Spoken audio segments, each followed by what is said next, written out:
Expenditure की दृष्टि से हमने किया। और ये परिवर्तन दिल्ली के लिए जो हो पाया, उसका कारण केवल और केवल दिल्ली में हमें केंद्र सरकार के माध्यम से जो सहयोग मिला, आदरणीय प्रधानमंत्री जी का जो नेतृत्व मिला, जो आदरणीय गृह मंत्री जी का साथ मिला, इस सब के कारण आज दिल्ली केंद्र की इस हैंड होल्डिंग के माध्यम से लगातार आगे बढ़ रही है और आगे इसी प्रकार बढ़ती रहेगी, इस बात का मुझे पूरा विश्वास है। माननीय अध्यक्ष जी, मैं आज इस सदन के समक्ष इस वित्तीय वर्ष के बजट अनुमान को प्रस्तुत करना चाहती हूं। वर्ष 2026-27 का बजट अनुमान। और आपको ये जान के प्रसन्नता होगी कि मैं वित्तीय वर्ष 2026-27 के लिए 1,03,700 करोड़ रुपए का बजट एस्टीमेट प्रस्तुत करती हूं। 1,03,700 करोड़ रुपए, पिछली बार से भी ज्यादा बजट इस साल हमने दिल्ली के विकास के लिए रखा है। और इसका वित्त पोषण माननीय अध्यक्ष जी 74,000 करोड़ रुपए टैक्स रेवेन्यू से होगा, 900 करोड़ रुपए नॉन टैक्स रेवेन्यू से होगा, 3,931 करोड़ रुपए सेंट्रली स्पॉन्सर्ड स्कीम्स के माध्यम से होगा और 591 करोड़ केंद्रीय सड़क निधि के माध्यम से होगा। और हम इस वर्ष 16,700 करोड़ रुपए ब्याज लेंगे, बाजार से ऋण लेंगे, वो भी बहुत ही कम ब्याज दर पर, और 2,570 करोड़ रुपए केंद्रीय अनुदान के माध्यम से होगा। और शासकीय योजना के तहत 2,500 करोड़ रुपए हमें केंद्र से मिलने की आशा है और बाकी की शेष राशि ओपनिंग बैलेंस और अन्य कैपिटल रेवेन्यू से आएगी। और इस बजट में भी हमने 70.3% रेवेन्यू एक्सपेंडिचर के लिए रखा है और 29.7% कैपिटल एक्सपेंडिचर के लिए इसमें आवंटित किया है, जो पिछले साल से भी ज्यादा कैपिटल एक्सपेंडिचर इस वर्ष हम करने वाले हैं। वर्ष 2025-26 के लिए टैक्स और जीएसडीपी रेशो 4.95% थी और वर्ष 26-27 के लिए यह प्रतिशत 5.09% रहने का अनुमान है, जो पिछले वर्ष से बेहतर है, ज्यादा है। और इसी के साथ दिल्ली में रेवेन्यू सरप्लस 9,092 करोड़ रुपए का इस वर्ष रहने वाला है। अध्यक्ष महोदय, मुझे ये बताते हुए खुशी हो रही है कि दिल्ली की जरूरतों को समझते हुए हमने इस बार दिल्ली के बजट पे कुछ विशेष प्रयास किए हैं और दिल्ली के बजट को इस बार हमने ग्रीन बजट के रूप में प्रस्तुत किया है, ग्रीन बजट के रूप में। और हर योजना को हमने ग्रीन लेंस से देखा है। इस बजट की हर नीति में पर्यावरण, हर योजना में प्रकृति और हर निर्णय में भविष्य की पीढ़ियों की चिंता समाहित है। इसलिए हमने पूरे बजट का 21% हिस्सा ग्रीन बजट के लिए आवंटित किया है इस बार, जो पर्यावरण को बेहतर करने में खर्च होगा। यह बजट शासन की सोच में एक ऐतिहासिक परिवर्तन है, जहां विकास और धरती मां के संरक्षण के बीच संतुलन साधा गया है, जो आज के वक्त की सबसे बड़ी जरूरत है। अध्यक्ष महोदय, ये जो पूरा बजट मैं प्रस्तुत करने वाली हूं, मैंने इसमें 10 फोकस एरिया रखे हैं, जिसका ब्यौरा मैं सेक्टर वाइज आपके सामने रखना चाहूंगी। सबसे पहले इंफ्रास्ट्रक्चर। मजबूत बुनियाद ही तेज विकास की नींव है और प्रधानमंत्री जी ने हमेशा इंफ्रास्ट्रक्चर का जो मंत्र दिया है वो 4S, 4 प्रकार के S की बात उन्होंने की है। स्कोप, स्केल, स्पीड और स्किल।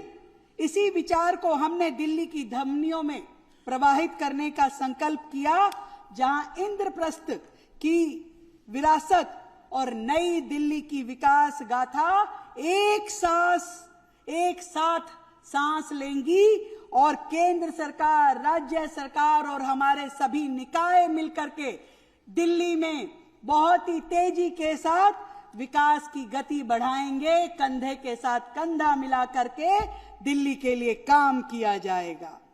दिल्ली, विकसित दिल्ली, हरित दिल्ली, दिल्ली के निर्माण के लिए पहली बार इतिहास में एमसीडी को दिल्ली सरकार द्वारा 11,666 करोड़ रुपए देने का प्रावधान हमने किया है, जो आज तक का सबसे बड़ा अमाउंट है, आज तक का सबसे बड़ा अमाउंट है।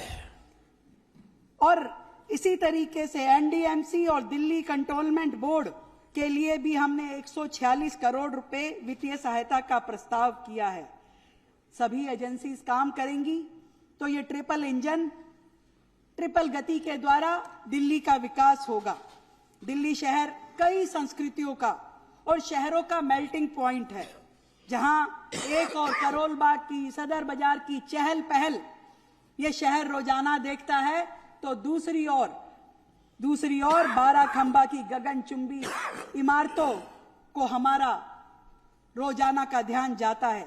हमारा लक्ष्य है फ्लोलेस कनेक्टिविटी, क्लाइमेट कॉरिडोर्स और तकनीकी रूप से सुरक्षित सड़कें। मैं दिल्ली के इंफ्रास्ट्रक्चर के समग्र विकास के लिए इस वित्तीय वर्ष में पीडब्ल्यूडी विभाग के लिए 5,921 करोड़ रुपए और शहरी विकास एवं आवास विभाग के लिए 7,887 करोड़ रुपए का बजट का प्रस्ताव करती हूं। महोदय, दिल्ली का विकास यमुना पार के विकास के बिना असंभव है। पिछली सरकारों ने यमुना पार के विकास की अनदेखी की।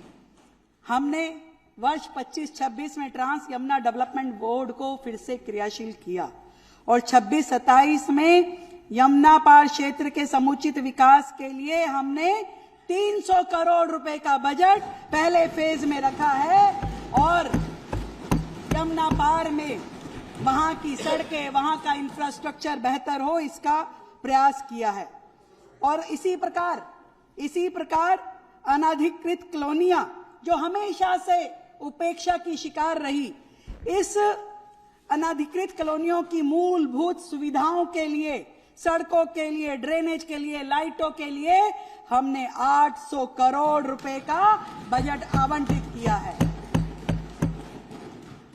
दिल्ली केवल मेट्रो शहर नहीं है अध्यक्ष जी, इनकी आत्मा गांवों में बसती है और दिल्ली ग्राम विकास बोर्ड के लिए हमने 787 करोड़ रुपए का आवंटन का प्रस्ताव दिल्ली के ग्रामीण अंचलों के विकास की मुख्य धारा में लाने के लिए किया है। दिल्ली केवल ऊपरी तौर पे विकसित नहीं बल्कि भीतर से मजबूत होनी चाहिए। दिल्ली का हर कोना विकसित होना चाहिए, इसलिए हमने हर सेक्टर के लिए यहां पे बजट का प्रावधान किया है। दिल्ली के इंफ्रास्ट्रक्चर के लिए, डेवलपमेंट डिपार्टमेंट के लिए भी हमने 960 करोड़ रुपए का आवंटन का प्रस्ताव मैं आज इस हाउस के समक्ष करना चाहती हूं। दिल्ली में सड़क नेटवर्क को बेहतर करने के लिए, डस्ट फ्री करने के लिए पीडब्ल्यूडी की जो दिल्ली में हमारी सड़कें हैं, 1400 किलोमीटर की सड़कें, जिसमें से 400 किलोमीटर पिछले साल हमने बनाई थी और इस साल हमने टारगेट लिया है 750 किलोमीटर सड़कों को एंड टू एंड कारपेटिंग करने का, ताकि दिल्ली की सड़कें डस्ट फ्री हो, धूल ना उड़े। और इसके लिए हम 1392 करोड़ रुपए का प्रस्ताव इस बजट के माध्यम से कर रहे हैं। एमसीडी को जो फंड मैंने पहले बताया है, उसके अलावा 1000 करोड़ अलग से सड़कों के विकास के लिए दिया जाएगा।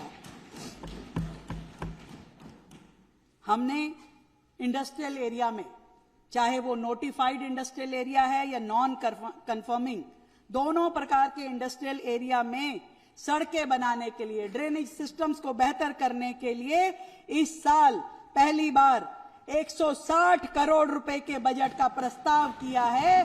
दोनों क्षेत्रों में पहली बार किसी सरकार ने नॉन कंफर्मिंग इंडस्ट्रियल एरिया में सड़कें बनाने की पहल की है और इतना बड़ा बजट रखा गया है। दिल्ली में हमने देखा जगह जगह पे फुटओवर ब्रिज की जरूरत दिखाई देती है। बहुत सारे फुटओवर ब्रिज इस साल भी हमने शुरू किए हैं, परंतु अगले फाइनेंशियल ईयर के लिए हमने 25 करोड़ रुपए रखे हैं दिल्ली में अलग अलग जगह पे फुटओवर ब्रिज बनाने के लिए। अनेकों योजनाएं जिसपे दिल्ली सरकार काम कर रही है। आपको ध्यान होगा बारामूला का कॉरिडोर पिछली सरकार के समय में 2016 से शुरू हुआ, पर 2025 तक भी पूरा नहीं हुआ। भ्रष्टाचार की भेंट चढ़ गया वो आम आदमी पार्टी की, पर हमारी सरकार ने आने के बाद इस बारामूला कॉरिडोर पे काम किया। इसकी पुरानी जो परमिशन अटकी हुई थी, जो लैंड एक्वायर करनी थी, वो सारे काम किए। इसमें 1650 करोड़ रुपए के इस प्रोजेक्ट में जो गैप फंडिंग है, इस साल हम 210 करोड़ रुपए इसमें दे करके जून 2026 तक इस प्रोजेक्ट को पूरा करके दिल्ली की जनता को सौंपने वाले हैं। कालकाजी तक मोदी मिल फ्लाईओवर का विस्तार, सावित्री सिनेमा तिराहे पर नए फ्लाईओवर की परियोजना को भी हमने मंजूरी दी है और इसकी लागत 371 करोड़ रुपए है, जिसमें 150 करोड़ रुपए का प्रावधान इस साल किया। ये साउथ दिल्ली वाले कौन है भाई, तो ताली कमा रही है। इसके अतिरिक्त मंगल पांडे मार्ग स्थित गगन सिनेमा पर अंडरपास के निर्माण हेतु लगभग 100 करोड़ रुपए की कुल लागत वाली परियोजना को भी हमने स्वीकृति दी है। नजफगढ़ नाला जो दिल्ली का सबसे बड़ा ड्रेन है, उसके दोनों तरफ 2 लेन की सड़क बनाने के लिए हमने 454 करोड़ रुपए इस साल के बजट में दिए हैं, ताकि दिल्ली की कनेक्टिविटी, दिल्ली में डस्ट फ्री माहौल एक बहुत बड़ी ये अचीवमेंट रहेगी और बहुत सारे उससे जुड़े हुए गांव देहातों को, एरिया को इससे लाभ मिलने वाला है। साथ में अध्यक्ष जी, बहुत समय से लंबित निम्नलिखित प्रोजेक्ट को भी हमारी सरकार पूरा करने के लिए काम कर रही है।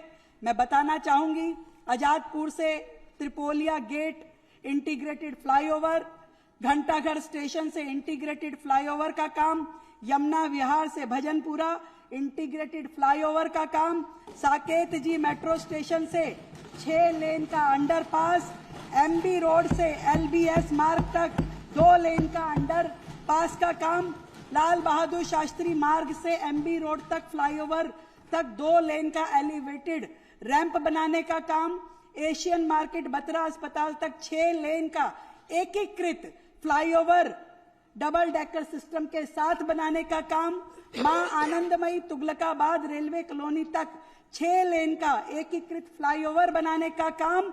ये सारे प्रोजेक्ट जो कि 2000 करोड़ से भी ज्यादा के लागत के प्रोजेक्ट है, इस वर्ष हमने बजट 2026-27 में अध्यक्ष जी इसके लिए 575 करोड़ रुपए प्रस्तावित किए हैं, ताकि ये प्रोजेक्ट आगे बढ़ सके। इन सभी प्रोजेक्ट के माध्यम से ना केवल दिल्ली का कंजेशन दूर होगा, बल्कि प्रदूषण में भी बहुत कमी आएगी, जाम भी यहाँ पे हमें मुक्ति मिल पाएगी। सभी एमएलएस को अपने एरिया में अलग से डेवलपमेंट करने के लिए टोटल 350 करोड़ रुपए का बजट भी रखा गया है।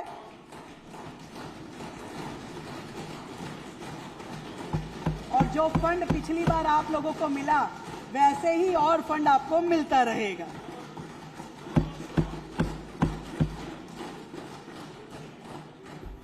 अध्यक्ष जी, हमारा लक्ष्य स्पष्ट है, एक स्वच्छ, हरित, सशक्त दिल्ली। केवल वायदा नहीं, ये केवल वायदा नहीं, मोदी जी की गारंटी है कि देश की राजधानी ईंट और पत्थरों से नहीं, अवसरों के आंगन से बनेगी। और ये दिल्ली उसी दिशा में आगे बढ़ रही है। हमारी दिल्ली में जितनी मंडियां हैं, वर्षों से बुरी हालत में पड़ी है। इन मंडियों में हमने टिकरी, खानपुर और गाजीपुर मंडियों के विकास किया जाएगा, जो किसानों के लिए, व्यापारियों के सपने सच करने जैसा होगा, जहां किसान का पसीना समृद्धि में बदल पाएगा। मैं ऐसे मौके पे ये भी जरूर कहना चाहूंगी कि हमारी जितनी भी सरकारी बिल्डिंग्स हैं, जितने भी हमारे ऑफिसेज हैं, अधिकतर किराए के भवनों में चल रहे हैं। हमारे सरकारी कर्मचारी, हमारे अधिकारी जिन प्रीमिसेस में रहते हैं वो वर्षों पुराने हैं, जर्जर अवस्था में हैं। आज सरकार ऐसी स्थिति में चल रही है जिसकी ओर कभी किसी सरकारों ने ध्यान नहीं दिया। पिछले मुख्यमंत्री, पिछले मंत्री अपने लिए तो शीश महल बनवाते थे, पर दिल्ली सरकार के कर्मचारियों के लिए अच्छे घर हो, ये कभी उनकी चिंता नहीं रही। इस बार दिल्ली सरकार अपने कार्यक्रमों में, अपनी योजनाओं में एक तो दिल्ली का बड़ा इंटीग्रेटेड नया सचिवालय बनाने का काम करेगी,